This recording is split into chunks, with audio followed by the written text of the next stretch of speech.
Bom dia, nono ano, tudo bem? Então, pessoal, a gente vai começar nossa aula hoje na unidade 4. A nossa unidade vai ser dividida em duas aulas. Nesse primeiro momento, desses novos rumos modernos, a gente vai começar falando sobre o Cândido Portinari. É um artista muito famoso brasileiro, quem não tem ouvido falar dele.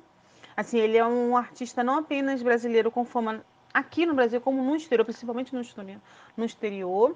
Ele nasce em 1913 em São Paulo, uma cidade pequena. Ele não foi apenas um pintor, ele também foi um gravador e ilustrador. As obras de Machado de Assis têm gravuras dele. E foi também professor, no momento da vida dele também chegou a ser professor de arte. O seu primeiro contato com a arte na produção da artística vai ser uma reforma de uma igreja na cidade a qual ele nasceu. E dali, passa algum tempo, ele vem para o Rio de Janeiro, a qual ele começa a estudar arte na Escola Nacional de Belas Artes. E ao estudar, ele é gratificado com um prêmio de uma viagem ao exterior. E existia essa conduta dentro da faculdade de oferecer um prêmio aos seus alunos, seus melhores alunos. E ele, ao ir para a Europa, ele viaja pela Europa e começa a ter contato com outros artistas. Ele vai ter contato com Henri Martinez, ele vai ter contato com Pablo Picasso, assim, ele vai ter contato com vários artistas de fama e vai aprender, vai se desenvolver e vai melhorar suas técnicas de pintura.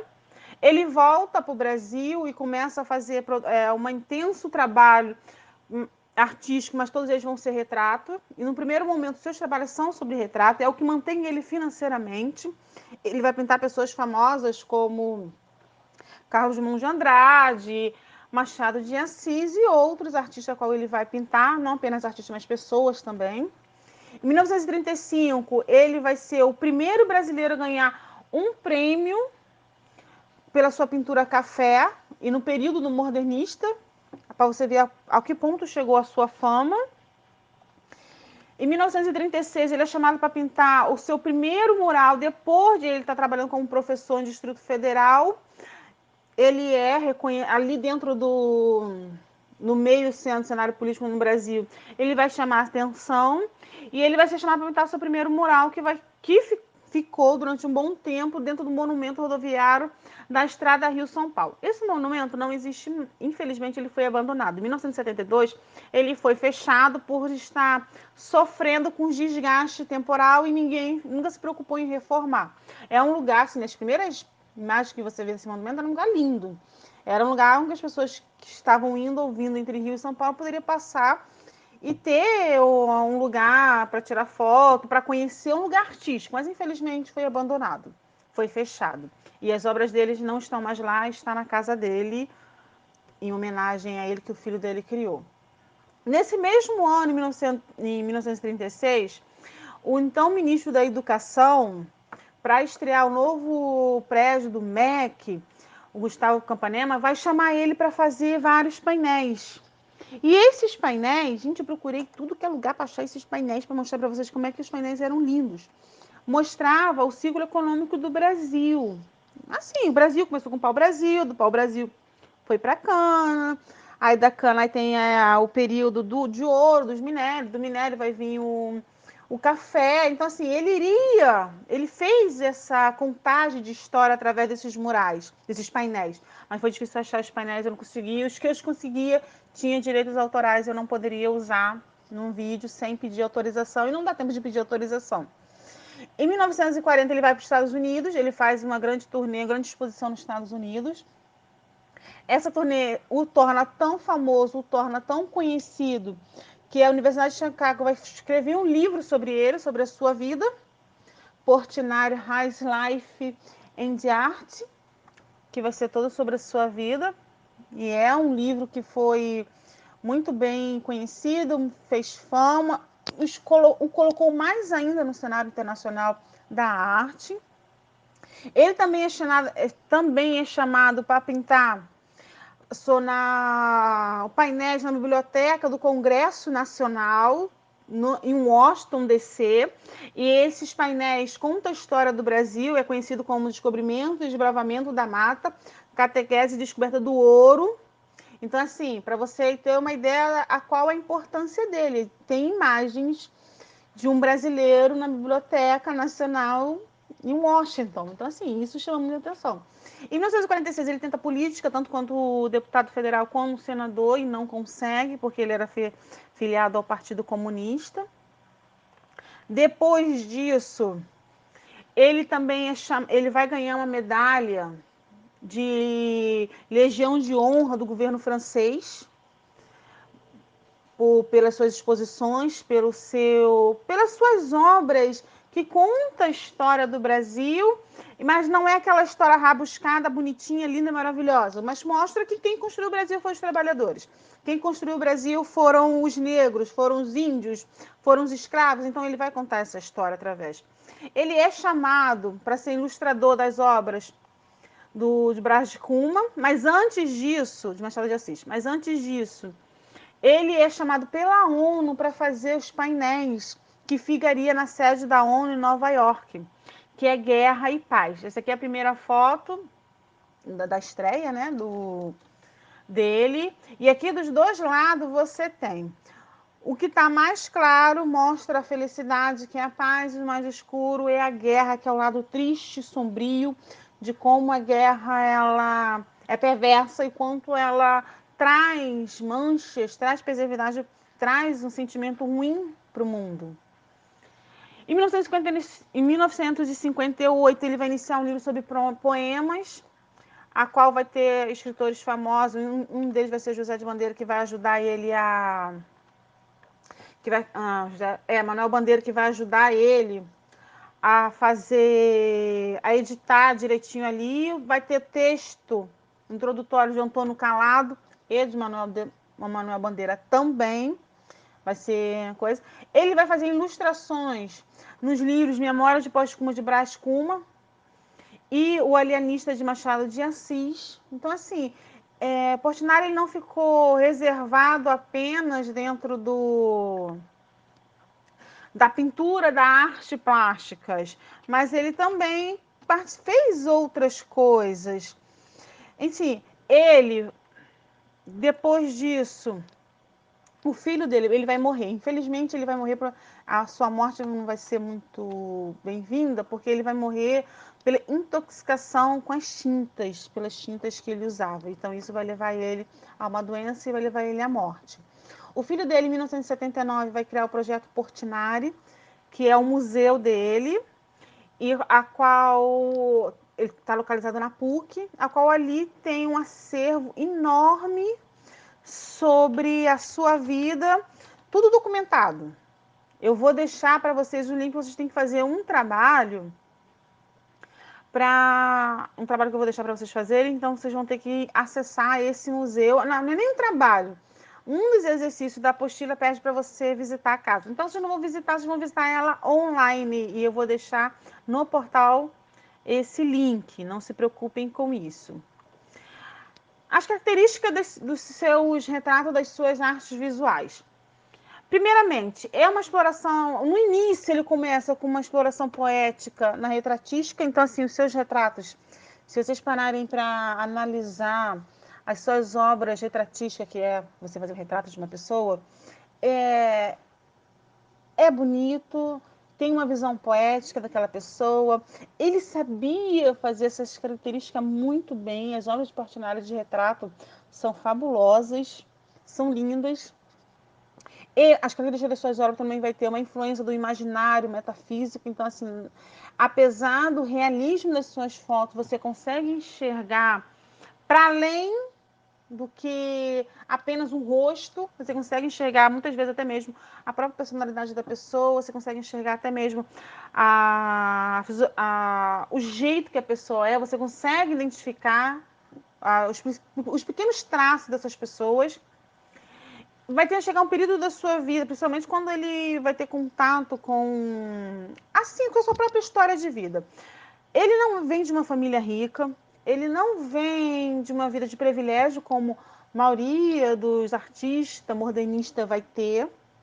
A maioria dos artistas do modernismo vão ser filhos de fazendeiro, existam a classe média alta que vai se envolver com a cultura. que vai se envolver com a arte. No caso do Portinari, não, ele vem de uma família pobre. Então, assim, quando ele chega no Rio de Janeiro para estudar, ele passa uma dificuldade financeira muito grande. E é quando ele começa a pintar retrato para poder se manter. Então, isso vai estar refletido nas suas obras. Então, ele começa a revelar nelas essa preocupação social, mostrando o trabalho, mostrando as dores dos trabalhadores, mostrando o quanto esses trabalhadores foram importantes. Aí você pode ver dentro dos painéis da Biblioteca Nacional de Washington, quando ele conta a história do Brasil, que ele retrata os brasileiros que trabalharam no café, o prêmio que ele ganhou sobre o café, que mostra eles trabalhando dentro da fazenda de café. Então, assim, ele tem essa preocupação de revelar esse lado popular, esse lado do trabalhador, os problemas que existem. Ele, quando ele volta da Europa na sua primeira viagem, que ele volta ao Brasil, começa a pintar um retrato, começa a trabalhar mais. Ele está preocupado em criar uma pintura totalmente nacional, apesar de ter aprendido outras técnicas no exterior. Ele não está preocupado em reproduzir isso, pelo contrário, ele quer pegar essas técnicas e pintar, fazer uma pintura nacional, e por isso que as suas cores, dos seus tons, são cores mais fortes e mais vibrantes em algumas. Quando ele tem contato com o Pablo Picasso, que ele vai ter o contato com o retrato de Guernica, e que ele vê esse momento da guerra, esse lado perverso da guerra, ele começa então a mudar um pouco a sua arte, ele começa agora a produzir, colocar a dramaticidade. São quadros relatando o drama e as tragédias e os sofrimentos humanos. Aí você vai ter os quadros que tem até na apostila de vocês, que é o Retirante, e vários outros quadros que retrata isso, essa dor que as pessoas estão passando, os momentos que as pessoas estão passando, dos problemas. Tem uma série bíblica que fala, o último baluarte, o massacre dos inocentes. Então, são obras que mostram a dor da sociedade, que mostra a dor, o sofrimento humano, que mostra o quanto a guerra, o problema econômico, a falta de estrutura pode afetar a vida humana. Então, assim, os seus quadros vão estar mostrando essa realidade. E aí a gente entra numa das outras qualidades dele, uma característica, que é esse caráter de denúncia em relação às questões sociais brasileiras. O quadro Retirante, que está na apostila de vocês, que mostra a família saindo do Nordeste e vindo para o Rio de Janeiro em busca de uma vida melhor. As pessoas saindo dos seus lugares, enfrentando viagens longas, viagens perversas, cansativas com criança, e para poder ter uma vida melhor. Então, assim, ele começa a denunciar isso através dos seus retratos. Influenciado ainda por essa tristeza toda, as suas obras passam a ter uns tons mais cinzas, mais escuros, mais fechados. A teatralidade do gesto significa o quê? É mostrar com excesso o sofrimento das pessoas. A criação do espaço abstrato, a imagem ela não é só a imagem da pessoa, mas é a imagem sujo abstrato da dor, que aí vai estar no jogo, no contraste entre figura e fundo. Uma deformação pronunciada, você percebe que as pessoas não estão dentro de uma simetria perfeita, mas elas têm algumas deformações nos seus quadros. Vamos encontrar também elementos expressionistas, pinceladas mais largas, uma abstração geométricas. E assim, Cândido Portinari, ao longo da sua vida, ele não vai pintar apenas isso. Chega um momento da vida dele, então, que ele começa a lembrar da sua infância, e ele vai começar a retratar as suas brincadeiras de infância. Então, assim, ele foi um artista completo. Ele não foi só um artista que denunciou as mazelas do mundo, ele não foi um artista que só fez retratos, ele não foi um artista que só fez murais bonitos para enfeitar, não. Ele foi um artista completo que expôs as suas emoções profundas nos seus quadros. E aí, então, ele vai falar do sofrimento humano, ele vai lembrar da cidade onde a qual ele cresceu e vai retratar isso. Ele vai lembrar de quando ele era criança, ele vai retratar as suas brincadeiras de infância. Então, assim, para mim, ele foi um artista completo, não apenas de fama, mas um artista que expôs os sentimentos dele. Pessoal, os nossos exercícios. Nós temos a página 103, que vocês vão estar fazendo mais ou menos uma ideia de como hoje sabemos que a colheita não é feita através com mãos humanas, nós temos máquina. Então, vocês vão bem dizer, mostrar como é que é feito esse trabalho, você fazer um desenho, de repente, de um trator automático. A página 104 não é para fazer, porque faz parte da aula de semana que vem. E na página 105, vocês vão responder as questões sobre o retirante de Portinari, que vai estar falando que fala dessa família que sai do Nordeste e vai atrás de uma vida melhor dentro da cidade. Então, isso aqui é para vocês fazerem. Página 106 é a continuidade da página 105. Na página 107, o número 2, vocês vão fazer uma resenha crítica falando sobre a escravidão e surgimento da figura do mestiço. Vocês sabem que sou mestiço, né? Da classificação. Hoje em dia a gente não usa mais, não, mas antigamente a gente tinha classificação de povos brasileiros. Tinha o branco, o negro, o mestiço, o mulato, tinha tudo isso. Tinha que gravar isso, graças a Deus não tem mais. Então, assim, vocês vão fazer falando sobre a escravidão e o surgimento da figura do mestiço e como isso está ligado à obra de Portinari. O trabalho de vocês é o número 3. No número 3, vocês vão pegar...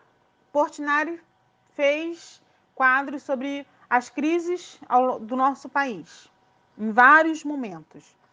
Você vai procurar um desses quadros, vai fazer uma releitura, e dentro dessa, em vez de você fazer a releitura numa tela, como está pedindo aqui, vocês vão fazer ela numa folha normal, mas vai fazer seguindo a ilustração. Laranja ou marrom claro. Vocês têm até o dia 8 de julho para me entregar. 15 dias para me entregar esse trabalho. Então, pessoal, beijo. Essa é a nossa aula. Tchau, até a próxima semana.